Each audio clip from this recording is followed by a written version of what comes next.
Sin duda, Prisionero del odio afianzó el buen hacer de Ford como director y consagró la grandeza que caracterizaría sus trabajos de los últimos años 30. Su estilo había madurado y también su personalidad como artista. Su temperamento era liberal y odiaba instintivamente la hipocresía y la ostentación. América le proporcionó un tema, su historia y los ideales humanos de su primera tradición. El film que inauguró esta etapa no le llegó de la mano de Zanuck. La diligencia estaba basada en una historia de Ernest Haycox, publicada en la revista Collier's. Ford compró los derechos y consiguió que Dudley Nichols escribiera el guión. Los westerns habían perdido su interés. De hecho, Ford no había dirigido ningún western en los últimos 10 años. Sin embargo, el territorio del lejano oeste aún estaba vivo en su mente. Y fue entonces cuando descubrió la localización que se convertiría en un distintivo de este director, Monument Valley.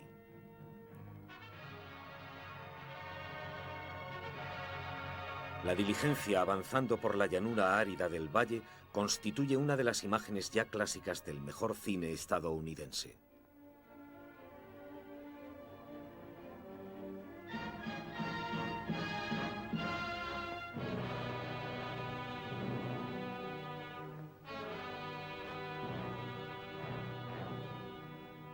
Now that the danger's past, Mr. Peacock.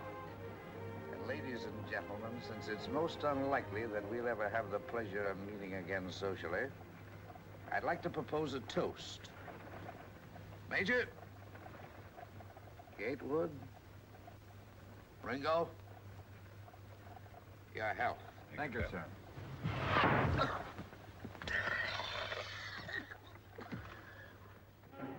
Mr. Ford, although you've won 4 Academy Awards and 4 Critics Awards for your pictures, Stagecoach did not win one for you. How come? Well, Dave, I think in Hollywood,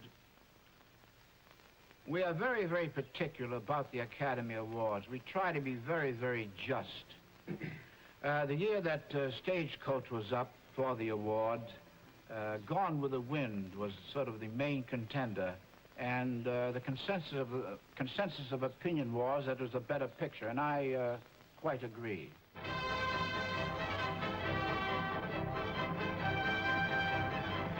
Fue esta también la primera ocasión en la que John Wayne apareció en una película de Ford. Antes había protagonizado westerns de bajo presupuesto.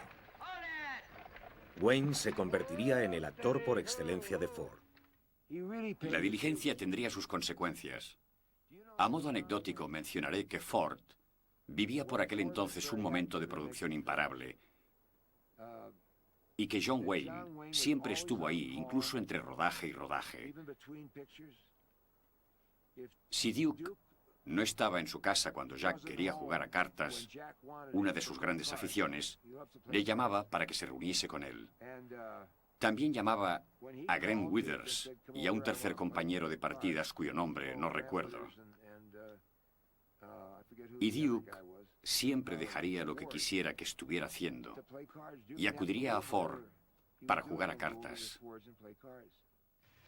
Duke was an undergraduate at USC when I first saw him. He was young Duke then, now he's old Duke.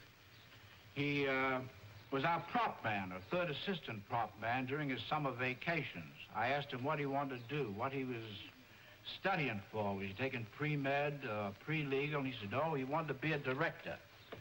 So eventually he drifted into small parts and into bigger ones, and when the story of Stagecoach came along, I said I'd like to have Duke for it. Recuerdo que en una ocasión le pregunté cómo dirigía a los actores. Le pregunté, por ejemplo, qué le decía a John Wayne. Y él encendió su pipa y se fue sin decir nada.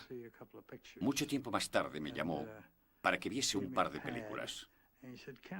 Me dio las cintas y me dijo que contase las veces en las que John Wayne hablaba en ambas películas, una de las cuales era La diligencia. Anoté las intervenciones, me interesé en la película y pronto lo olvidé. Cuando Ford me preguntó si había contado los diálogos de John Wayne, le contesté que había 7 en una y 9 en la otra. Ford me preguntó si eso contestaba a mi pregunta, pero yo por aquel entonces no recordaba la pregunta. Y Ford dijo, no dejes que hablen si no tienen nada importante. Stagecoach was the first time you went out to Monument Valley. and you subsequently went out, I believe, many times. What was your fascination with this particular location? Well, I don't know. That's rather a peculiar remark. I knew about this and said, someday I hope to go up there and make a picture. And the chap that ran the trading post, Harry Goulding, and I'd been up there, I used to stay with him occasionally. He says, you know, the Navajos are starving. He says, I understand you're going to do a Western. If you come up there and do it, he says, you'll be doing them a great thing and probably save a lot of lives, and it'll certainly be a great help. And I says, I've always wanted to do a picture up there. And I went to Walter Waynes, who had owned the company, and I told him about this place. He says, go ahead, do it. And we went up there, and I think we left $4,000 or $5,000, $100,000 there. And this put these people on their feet. We paid each one of them. I mean, a man that rode a horse and provided his own horse got $10 a day. The women got $5 a day, and the children got $3 a day. So, I mean, it actually put them on their feet, and they appreciated it. And if anybody else tries to come in there, they object. They don't want anybody in there but me. I've been up, you say many times, which is not quite true. Been up there several times. Of course, many times you're from Manchester? Manchester. Well, that's typical Manchester exaggeration. I mean, that's probably where that kukri came from, Manchester. I've been up there several times. But I love to work up there. It's a nice place. And as far as getting the best in Stagecoach, I don't quite agree with you. I think we've done it better in other pictures. But I am an honorary chief. I'm on their board on the Indian board. And they have a name for me, a Navajo name, and over the years, I mean, since I've been up there, I've picked up, I'm not fluent, but I can talk to them in Navajo. What is your name in Indian? Well, it's one I don't like, Natani Nez, means tall soldier. But I'm not a soldier, I'm a Navy man. And I object to it very strongly, but they have no word for sailor. So, I let it go.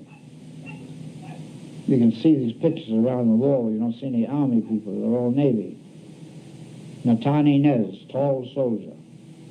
And even if I go up there on vacation, they come in from the hills and they all gather in sort of reception. I have to kiss all the babies as if I were running for office in Bermondsey. Can you tell me about your lifelong association with John Wayne and how you first met, please? Late afternoon. Oh, well, the sound is on. We better not continue that part of the conversation. Go ahead. You were talking about John Wayne and my lifelong association with him? How did you first strike up your lifelong association with John Wayne? Well, number one is not lifelong. I've known Duke as we call him, about 30 years. He was my third assistant prop man. Then he became the second prop man. He finally worked himself up to prop man. And we started to do Stagecoach, and everybody turned it down. I had to peddle it around. And finally, Walter Waynes, he says, well, you got a picture? He says, what, a Western? He says, well, go ahead and do it. He says, who do you want to use for a lead? I says, I've got a kid here. He's just out of college. I've used him in several bits, and he's very good. Big, tall, handsome guy. And I'd like to make a test of him, show it to you. He says, well, if you say it's okay, I'll make the test. So I made a test of him. He says, yeah, go ahead, great. And so Walter went off to Europe, and we made the picture with Duke, and that sort of started him off. But we've always been very friendly, and godfather of all of his children, and he has many, and his grandchildren, of which he has more. So we're very close.